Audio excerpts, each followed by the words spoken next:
हम साधारण मनुष्य अक्सर किसी से नाराज हो जाते हैं या किसी को भला बुरा कह देते हैं, पर संतों का स्वभाव इसके विपरीत हमेशा सौम्य व मधुर बना रहता है। संत तुकाराम का स्वभाव भी कुछ ऐसा ही था। वे न कभी किसी पर क्रोध करते और न किसी को भला बुरा कहते। आइए इस कहानी के माध्यम से जानते हैं कि आखिर संत तुकाराम के इस अच्छे व्यवहार का रहस्य क्या था। एक बार की बात है, संत तुकाराम अपने आश्रम में बैठे हुए थे। तभी उनका एक शिष्य, जो स्वभाव से थोड़ा क्रोधी था, उनके समक्ष आया और बोला, गुरुजी, आप कैसे अपना व्यवहार इतना मधुर बनाए रहते हैं? ना आप किसी पे क्रोध करते हैं और ना ही किसी को कुछ भला बुरा कहते हैं।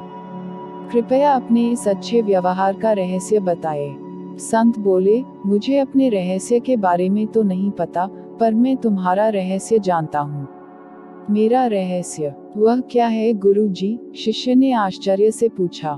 तुम अगले एक हफ्ते में मरने वाले हो, संत तुकाराम दुखी होते हुए बोले।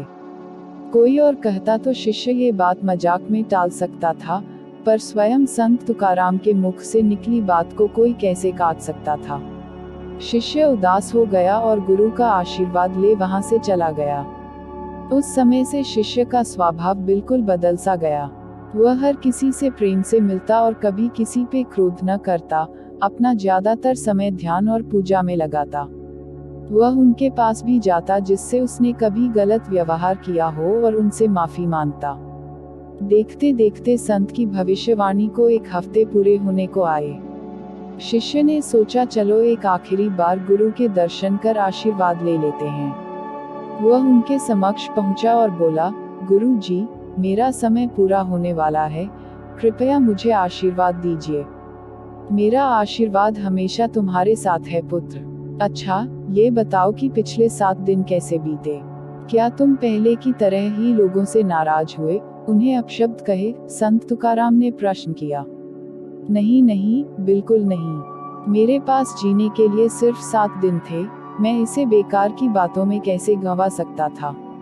मैं तो सबसे प्रेम से मिला और जिन लोगों का कभी दिल दुखाया था उनसे क्षमा भी मांगी, शिष्य तत्परता से बोला। संत तुकाराम मुस्कुराए और बोले, बस यही तो मेरे अच्छे व्यवहार का रहस्य है। मैं जानता हूँ कि मैं कभी भी मर सकता हूँ, इसलिए मैं हर किसी से प्रेमपूर्ण व्यवहार करता हूँ, और यही मेरे अच्छे व्यवहार का रहस्य है। शिष्य समझ गया कि संत तुकाराम ने उसे जीवन का यह पाठ पढ़ाने के लिए ही मृत्यु का भय दिखाया था। उसने मन ही मन इस पाठ को याद रखने का प्रण किया और गुरु के दिखाए मार्ग पर आगे बढ़ गया।